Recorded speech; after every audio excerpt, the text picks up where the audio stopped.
Richard, Cool. Josh, Keith. Good to meet you. All right, guys, we are expecting at least one more panel member. Awesome. My name is Jeff Carroll. Welcome to the Monster Panel. What we're going to do here to give like a more tech-savvy introduction, we're going to allow Keith to be introduced by his debut book trailer. So we're going to watch that now, and then I will run down the panel to introduce.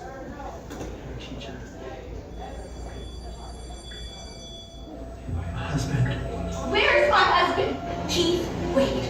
I'm done in Washington. I'll be treating Keith. You will release my husband, and you will release him now, or I will tear this place down. Do you understand me? Soon I'll be a father. Ever since that woman met me in the park.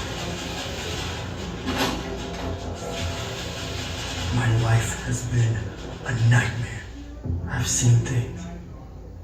Bad things. Things you wouldn't believe. Things that I don't believe. You want to hear things about me? Don't believe them. I'm a good person. I believe in God, and I'm not crazy. But I live a lie. Still talk about the devil. If I die today, please tell my daughter that her father wasn't crazy. I know you don't believe that I've seen the things I've seen. But you will. Sweet. Right. That's really well done. You almost want to say, when is that trailer coming out? With, Yeah, when's the right so Well, this is the awesome part of. It's going again. When was that on? My students. Well, here's the thing about Warrior's Path. It's a really interesting and I think groundbreaking project because it merges literature and film into one.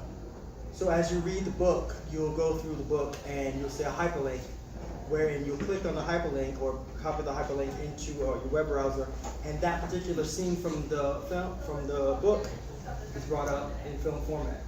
All right. So it's a completely immersive process. Awesome. So is this a project you did with your theater students? No, I just been working on this project for a long time. As you can see, it has like a couple of names in there. Joe Marie Payton from Family Matters is in it, and pop star 80s icon David Gibson is in it. So it's a really amazing thing. Now Keith is also a professor at Florida Memorial University, and he's been a part of the Monster Panel for at least 2 years now. 2 years. Yeah, it's 2 years. So let's just introduce the Monster Panel. Josh and Troy will introduce themselves. Give you a couple seconds to introduce yourself, and then we'll get into our conversation. My name is Jeff Carroll. I'm the producer of the Monster Panel. This is now the 4th year, Troy, I believe. 4, maybe 5. Could be 5. Could be 5. But it's an effort to explore deep conversation amidst the creative monster minds of Florida and sci-fi's greatest creators. And this is a panel that's open for everyone, whether you write books, whether you write comic books, whether you write screenplays. Heck, even if you're just a big time fan, you know, an actor, we have had voiceover actors on it, and we want to try to provide some deep content amidst the cosplay community of sci-fi, Comic-Con, and other science fiction superhero lovers. And my name is Jeff Carroll, and I'm a writer, and you'll see me on Amazon. I have about 7 books now. And so Josh, we're just meeting Josh. This is This is my first year first here. time on the Monster Panel. So First Josh, year at Spcecon. give us a quick, couple seconds, intro of who you are, and then we'll go to Troy, and then we'll get started and get deep into conversation.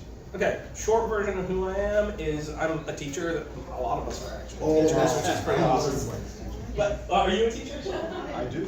Oh wow, that seems to go around, writers and teachers and stuff. I have 2 books I've written that I'm selling today. I have one called Pantheon. It's a cross between Greek mythology and the Wild West. And I have one called Silent Screams. That's an anthology I edited of socially conscious dark fiction, science fiction and horror that touches on real world subject matter. So it's like the opposite of socially ignorant. Yeah, exactly. That's the idea behind it. Okay, so I'm waiting to see what that is. Maybe Sharknado, that might be social. Yeah, probably. Okay. Other extreme of that. Yeah, so we'll find that. Troy, let's hear it. Yes, I'm actually a PhD candidate at Florida Atlantic University. Still? They haven't decided yet? Dude, it's not an easy process. It's a process. It's a process. Okay. Until the swimsuit competition comes up, you can Yes. never be sure.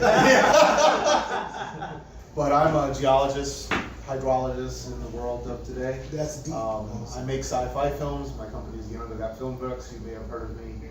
In Planet X Part 2, The Frozen Moon, which was documented on the film called Journey to Planet X. All right. Please check it out. It's all He's over the place. multimedia. And because of the fame from that, I created the Miami International Science Fiction Film Festival, which was in its 5th year now, 5th season. Awesome. Okay. And it's an international festival, so we have Cinco people de all over Film. the world that submit and attend the festival. It's very, very exciting. It's always in January, Martin Luther King Day weekend, holiday weekend, so it gives people time to attend.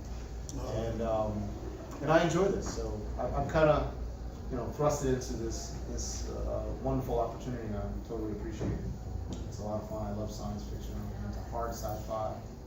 As Jeff has put, lots of conversation, and I'll just add to that. We have conversation that's so deep, it's at the level of mind level. Okay. So strong exchange of thought. I'll introduce it this way. I also had a vision to provide a diverse outlook and a diverse conversation on a genre that is undergoing a diversity growth. Okay, and it was to provide creators of color a opportunity to dialogue with the mainstream as well. As creators, we started in South Florida, Miami area, which is probably one of the more diverse areas of America. So just by geography, we were in demographics, we were going to be diverse. Unfortunately, one of our female panelists is not able to make it today, so we usually have females on here as well. Okay, so we've had that before. What I like to start off with is to let you know this is 6 months into us doing the same topic everywhere. Usually we talk about post-apocalypse, we talk about zombies, we'll talk about ghosts, we'll talk about books to film. This time we're just talking about sci-fi because it was important to dedicate conversation to this genre because this genre is so great, it's dominating everything now. Marvel and DC are competing with each other for best film, and they've more than 3 to 4 films each year. And so it's not even fair anymore. We're destroying other genres. So that's the way we nerds like it. So the topic today is why we love this subgenre called sci-fi. So the first question is, Josh, without hearing anybody else, I'm going to give you this question first.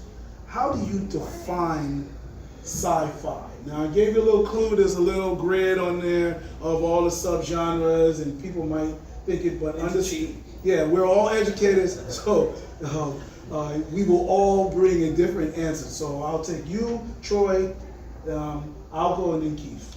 All right, so we'll go that way, and then we rotate each answer, each question. Yeah, so okay. Your answer first. So sci-fi, what I actually prefer is kind of a broader term that's called speculative fiction. Okay. Because to me, speculative fiction encompasses sci-fi, fantasy, horror, anything that's not real world. That's all stuff of the imagination. And I think if we're talking about sci-fi in its broadest terms, we're talking about imaginative fiction. And that can range from anything from, the Philip K. Dick, hard sci-fi, through, C.S. Lewis, kids fantasy stuff, and Harry Potter, and So when we're talking about speculative fiction, I think one of the most powerful things about it is its ability to capture the imagination and to express real-world concepts in a way that tears down, the normal way we think about things and lets us get to the heart of matters. Okay. I think that's where sci-fi is richest. All right, Josh, your answer has been duly noted. I raise you 1 Troy. Oh. I know it, watch. No. Because I'm very biased when it comes to science fiction. Because you were produced by sci-fi. Yeah. I've been hatched. You know, this yolk sack. It's too, baby. You know, alien, not even aliens. Aliens, yes. Alien, Battlestar Galactica, you know, Star Wars, new stuff. Oh, he's a hater. It's good. There's room for haters, let's bring it. It's good. But actually, Jeff, you're responsible for my, I just say steep, I'm being steeped Okay, in comics. okay. You know, so the comic book genre, which, do you have that there? No, because we're gonna get to that later. Okay. This is a method to the It needs to be included to it's some capacity, but it's more fantasy than sci-fi. possibly. But it's getting really good, and Luke Cage is what really made me 100% fan. The writing, and actually Luke Cage and Deadpool just totally made me a buyer. Okay. I'm totally in, and now since Wonder Woman, I finally saw it. Oh yeah, that's I right. still haven't seen it yet. Everyone's Yeah, seen don't it. tell me. It's I good. haven't seen it yet. Spoilers today. Okay. He didn't get the memo. Okay. He didn't get the memo. Yeah, do not tell me. But in any case, Lights, regarding spoiler sci-fi, lights. I love sci-fi for a variety of reasons, but the most predominant reason is the mere fact that I am a scientist, and you have to have an imagination to try to come up with an idea of what to study. So being raised around science fiction, I have this formula in my head on the foundation pieces that contribute to science fiction. And I am a very hard sci-fi type of person. I love hard sci-fi. If you know of the show, the recent TV series called The Expanse, which you look like you could be a character. But Damn, what the hell? I'm hoping that's a good thing. You're futuristic, okay? yeah. Oh, okay. But you know, so I'm really into what if and how could we? What if and how could we? Because in my opinion, a lot of things that we celebrate in science fiction, we potentially could have done much of this already. And The Expanse, I think, totally highlights that. So I'm a very hard sci-fi type of person. Don't get me wrong, I love Lord of the Rings. I love a lot of fantasy stuff. Some of the supernatural stuff I find quite exciting as well. But I'm just a massive fan. What do you call sci-fi? You have a name for it that's very unique. You know something I don't? Yeah, what do you call it? Fantastic? Oh, you mean fantastic film? Yes. But that's everything. Right. Speculative, anything that's speculative, which is essentially a new phrase of putting it. But believe it or not, folks, you could probably call martial arts. A lot of these martial arts movies, With a trampoline. those are Yeah. fantastic films. So anything that's on the edge of, is that, can he really do that? Ask one of these Shaolin monks. Right. And they'll say it's in your mind and you can't believe it. That's right. right. Or even I think Ben Carson said it best. Okay. Okay. Right? Now Didn't you know Ben say it best? you're taking us Poverty to is a new state of depths. mind. But but no, we're not gonna go there. Yeah. Okay. But you know, so a lot of stuff falls in that category, and being a director at a science fiction film festival, which we receive fantasy films, Right. and we have to categorize what will fall into the category of fantastical films versus non-fantastical films. Drama, fiction and non-fiction. Almost like fiction and non-fiction. Almost like. Well, and it's kind of interesting that you bring up the term "what if" is something that you said, and the question "what if" is really at the heart of all science fiction and fantasy. Possibly, and that's a good segue to my answer. And I'm glad you said that. That's why I'm patient. I'm waiting. I'm calculating. I like speculative fiction as a title for sci-fi. I'll say this. I like where Troy was going with The Expanse, and you know we both produced lawsuit-capable projects, and if you stick around to tonight, you'll see why he references Expanse so much, because his journey to Planet X is one of those lawsuit-capable projects. My second film, Gold Digger Killer, which I'll be re-releasing this summer, is a lawsuit-capable small film project. But what I like about it, and this will probably give you a clue why he might have said you expanse capable. We're just limiting ourselves to English, and we're trying to find definitions for this element, right, called sci-fi, using the English language. So speculation is a part of it. I do like the what if element, and speculation steps off of that what if question. But not all sci-fi is limited to what if.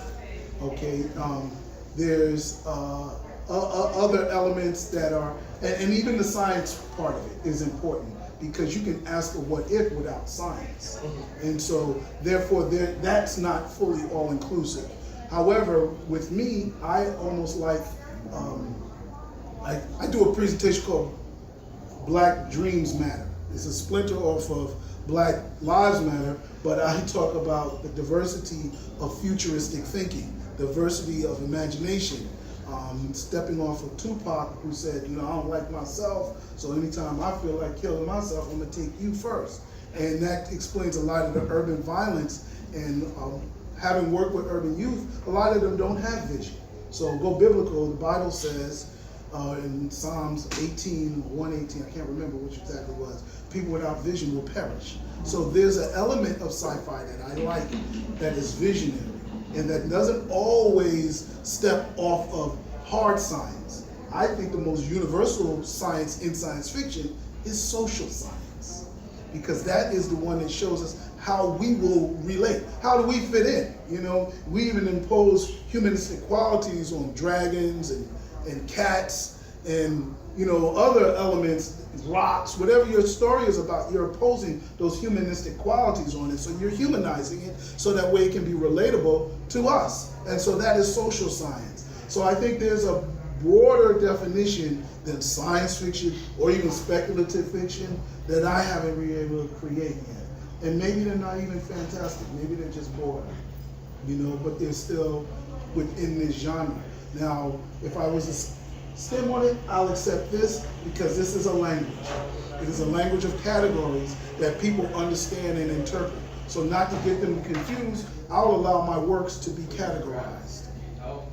Drop them in there, As I even said, okay, everything I write could be considered Black science fiction because I'm a Black guy, but it's not. It all fits into one of these characters. So that's my universal appeal to the mainstream. But then if you do want to read a Black person, join. I love martial arts films, and they're not diverse at all. They're all Asian, and all I get them. Japanese. So there's an opportunity for us all to partake in something that is authentically not diverse. Iron Fist. Well, that's corny. Well, Wow. they provided diversity by mixing up all of the good Netflix shows with something that was actually corny. If you want to see Tai Chi in action, go to a Chinese movie called Tai Chi Master.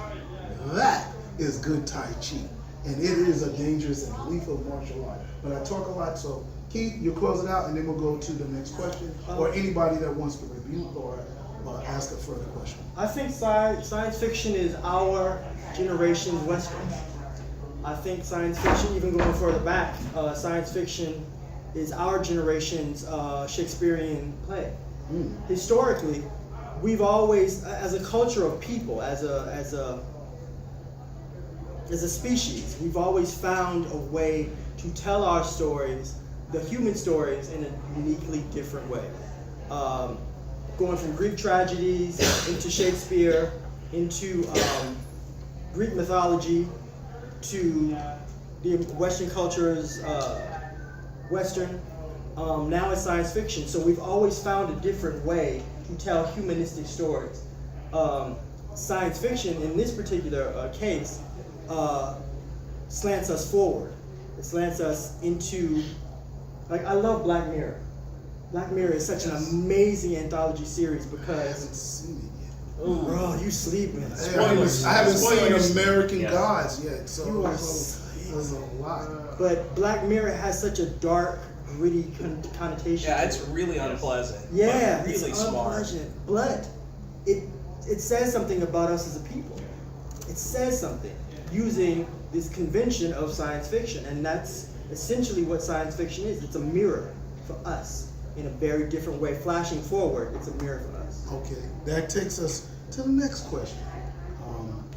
Troy, you can take this one on first. We always, you presented a little hate in there for comic books. Okay. He said he was a fan. Okay, then I'm back referencing. Sorry guys, we go back years. So maybe this is something you said previous. But to all of the haters out there of sci-fi, and there are those people who say, I don't read that, you know, they're too cool for it, they're too Christian for it, whatever the heck they are. The devil! Yeah, man, I don't want you to read Harry Potter. You remember all those people.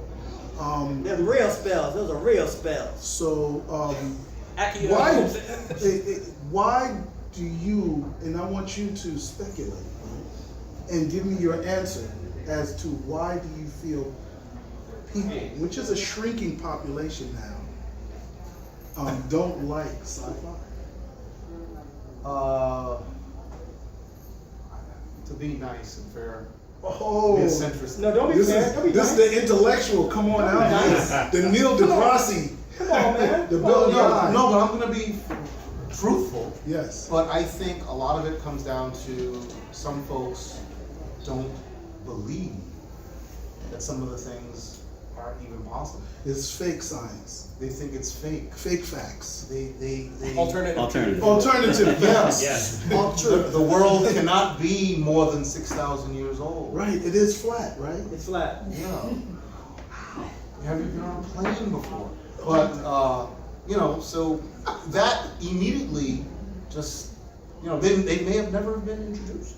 They may have never been introduced to a science teacher who really went deep on why some of these discoveries were made. Okay. So that, without having some of the main pinnacle pieces, the main foundation pieces to understand how we use science to understand our natural environment, if you've never been introduced to any of these things, then you just don't have that part of your brain that doesn't exercise the fact. All right. That's the simplest way I can put it. I don't want to insult. I'm gonna give an American answer. An American? Mostly, yeah. I'm gonna tell you why.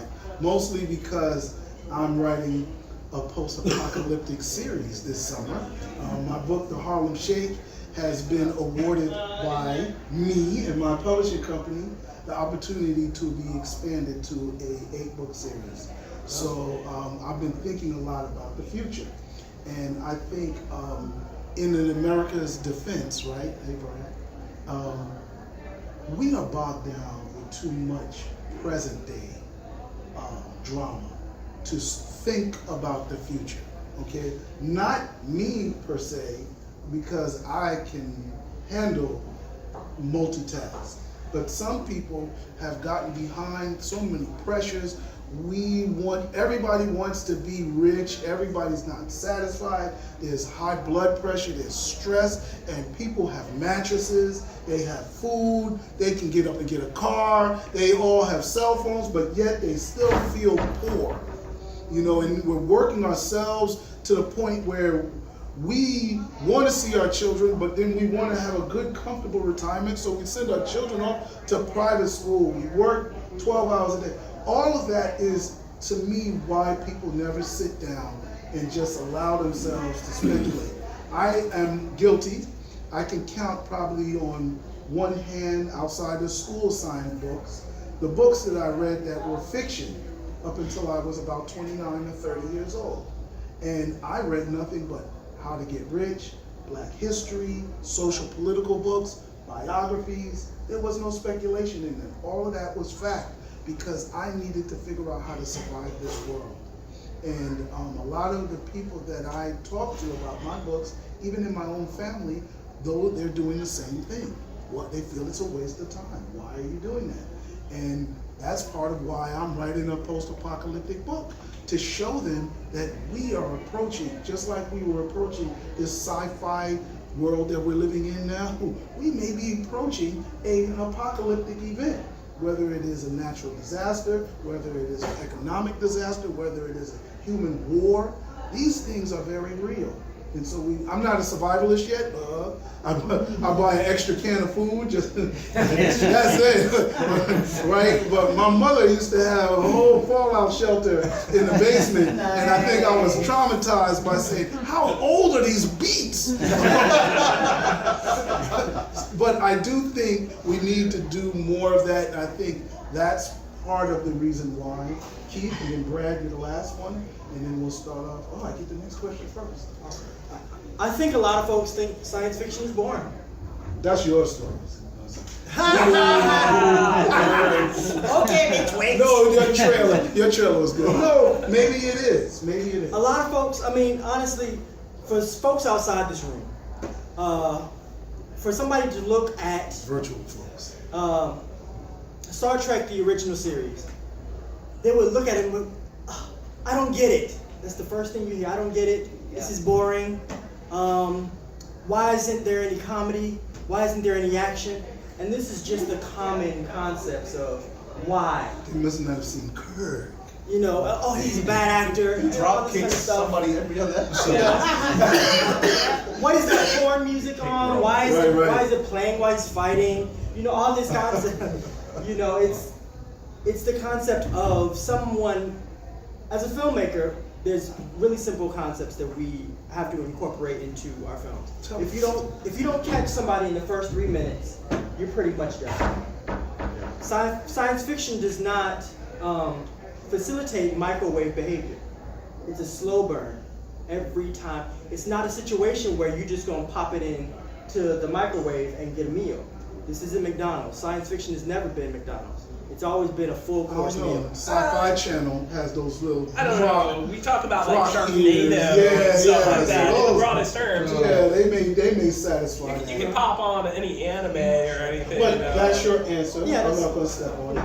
Josh, let's hear yours.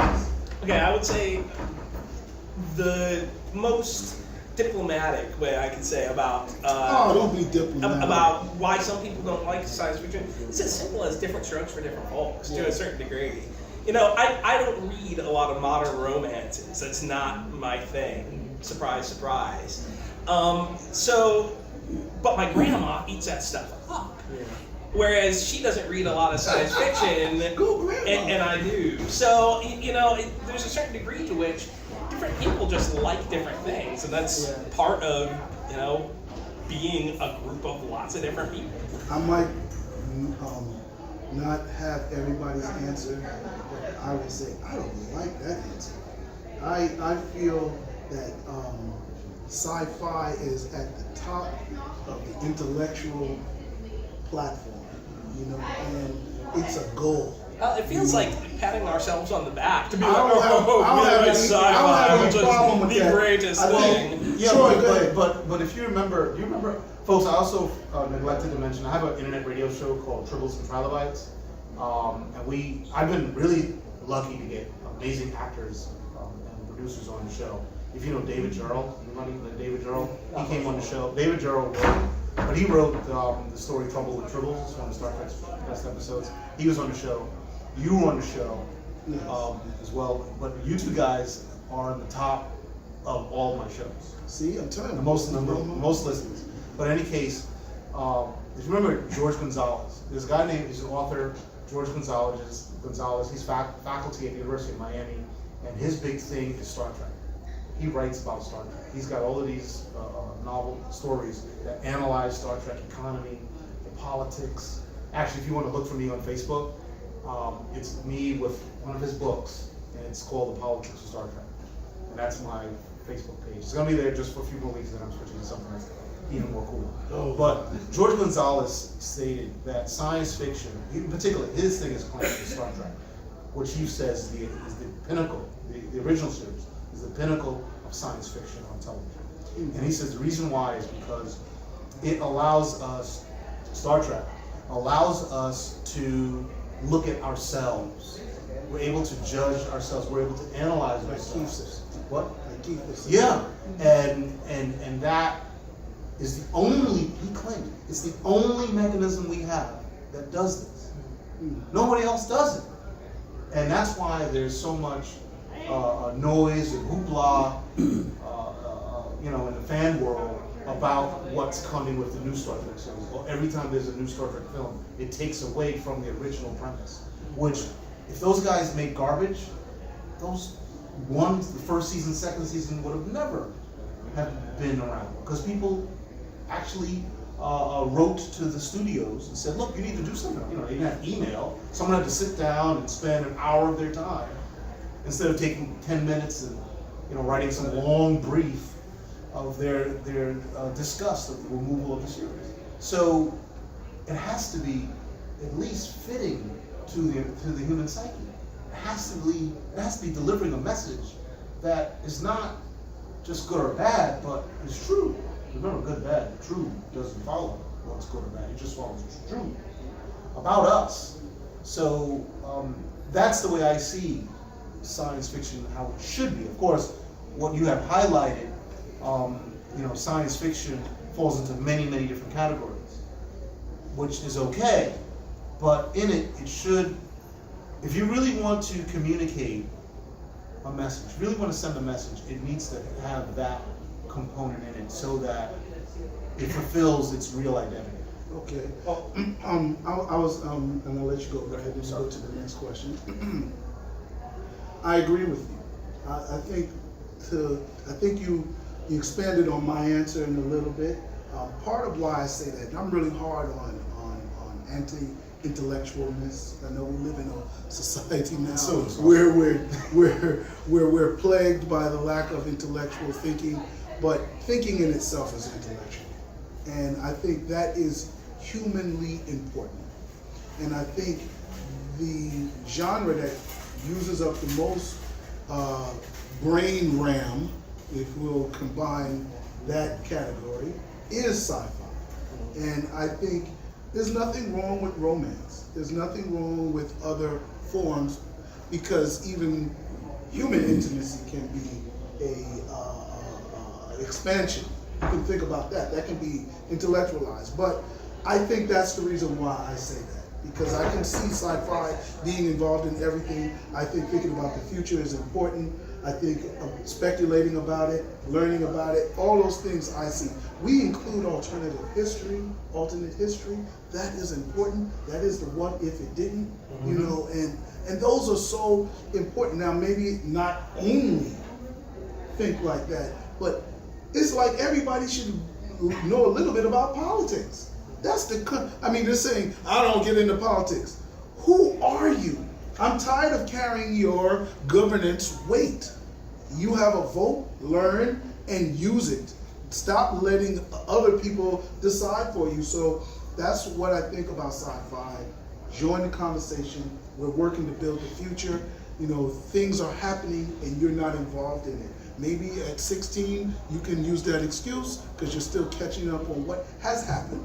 But certainly into your late 20s, you need to start thinking about the future as you do with the job, 401k, all that, the future of our planet. It all relates. Yeah. It's all interconnected. All right, Brad, I didn't destroy your answer. I know you're still capable. I'm Josh, I'm not Brad. I'm Josh. I'm Brad. He's Brad. He's Brad. I said Josh, so I'm missing up. Anyway, it's cool. So I want to piggyback on what you said about the idea of truth. And you said that science fiction is at its heart true. And I would say ideally, yeah, that's part of the reason, going back to why do I love this genre, is because you can, and we could quibble over terms and stuff, but there's certain things that I would say are facts that have no particular truth to my life. Like if I watch the evening news and it's just a list of this person I've never met was murdered, this person I've never met was murdered, this person I've never met was murdered, that doesn't really speak to my soul. That doesn't feed me intellectually or emotionally. Whereas I can read a story about someone on another planet and it reminds me about things like heroism and self-sacrifice and, standing up for what's right and things like that are truer on a deeper level than maybe some of the facts that we get fed all the time. It's this idea of mythic truth. I want to move on. So you're the last one. Then we'll go to the next one. Let me also give a spin to that. And I'm originally from New York City. Couldn't tell. Grew up there. What? And I'm gonna elaborate a little bit about what Brad just said. Alternate facts. I'm Brad now. Alternate facts. In Josh's defense, right? No, Josh's defense. No, but I actually in thought addition- that could be a whole panel. No, but listen, the way guys, you no, said listen. it. No, that but was wait, good. but look at it like this. Some people don't see it like that. When they look at the news and they see that something happened, this happened, that happened. But one of the things that I can never forget, growing up in New York, I used to always read the newspaper back then, a lot of us did. And I'll never come across this article about a family from Utah. I grew up in New York City when it was the most violent it ever was in the century. New York City was the most violent in the century in the 70s and 80s. Get out. And this was the era of Mayor Koch and David Higgins. Oh, the Get Down, that's what you gotta watch. And on Netflix. I doubt it's accurate. But I'll never forget, and this is sad, folks, so if you don't like sad stories, don't listen. Sport. But the family came from Utah. It was a bunch of maybe 4 or 5, 6 of them, and they were, taking this huge trip to New York City. After all, New York City is one of the best cities on the planet. It's one of the most scenic places you could ever travel to. See a Broadway show, see these amazing sights, all these things that were constructed during a time when most parts of the world had nothing. So for most folks, it's on their bucket list. The family goes there and runs into someone tries to rob them. And the son tries to defend the mother from having the bag snatched, but is killed. It's killed, wiped out, right there. And the only thing I can think of, well, 2 things I can think of is one, the grief that the family has. The grief. Because they entered into the Terror Dome not knowing, just like Miami, it looks great from the boat, but once you cross past that into the city, you better be careful. There are certain times of the night, or day. And the same thing applies to New York City. Or to the world. Or to the world for that fact. But for me, the other side of the coin is that it shouldn't have happened. It wouldn't have happened if we were better to ourselves. When I say we, as a unit, we treated ourselves better. And yes, it may be a very utopian point of view, which is what Star Trek is about, because it's about who we could be, who we should be, but why? And if you analyze the why, it explains more about who we are and what we need to do to change it. Because it can be changed. It can be changed. So I just wanted to highlight that you can see it, but if you turn the table the other way around, you see also yourself. Josh, yeah, last thing. Hold on, the reason why, unfortunately, we didn't have an hour for this panel. Yeah. Okay, so, or 5 hours like we probably could use. Yeah. But we are down to our last 5 minutes. Oh my goodness. Okay. So I'm going to do one more question, and it's a good question. It was trying to get us here, because we can romanticize about old sci-fi and some of the other questions that I had. We won't get to those, but I'm going to start off, and then we'll go straight down. And Troy, you'll have the last answer. But this is important. You talk about Star Trek, and I'll raise you an expanse. Okay. I think now that we are living in a gadget world that Star Trek even influenced with cell phones, microwaves, microwave ovens, that I used to say we're living in the future and nobody can imagine the future past the future. So we are just tapped out, and I used to tell people, even Avatar, the James Cameron with the blue people with the tails, that is a throwback to old sci-fi from the Bayan books with the cat people and other things that we don't. Right, we don't. No, it's serious. It was the serious sci-fi of the golden age of books, and we are seeing that in film now, where it's not really in books. So to answer the question, I'm sorry I gave that one, but this is our last run through. How has the world of sci-fi been changing? Of course, I put Get Out, the big success. You already mentioned Luke Cage. I think Get Out was important because as I was scared of Jaws, and I don't go fishing out in the deep sea, probably because of Jaws, and Texas Chainsaw Massacre, and I don't go to the rural Texas or the rural countryside, but I was scared by it. And those were different people's fears. You know, you always used to hear the black comic saying, you know, the house says, "Get out." White people will say, "Oh man, that's my house. You can't kick me out." White people be like, "Let's go." You know, that Eddie Murphy joke. I stayed in the house and enjoyed the fear of being in the house because it was a white, universal fear that came from their curiosity. Get Out was a fear that was unique among African Americans. And what it did for sci-fi and probably for the film, for the world, is show that fear that a young black man can have of interracial dating or going to a white community that is totally fictional, or maybe factual, I don't know, it didn't happen to me, is universal in its appeal. And that opened up book covers to characters of color and female characters and other characters and stories. So I can say this is just my story as opposed to saying this is necessarily a black story. I don't have to say I'm writing for a black audience. I don't have to say I'm writing for men. I can say this is a story about fear, and fear is universal. I can say this is a story about the post-apocalyptic. These are characters that have experiences in this world. I don't have to say they're black because it doesn't matter. We can all get into it.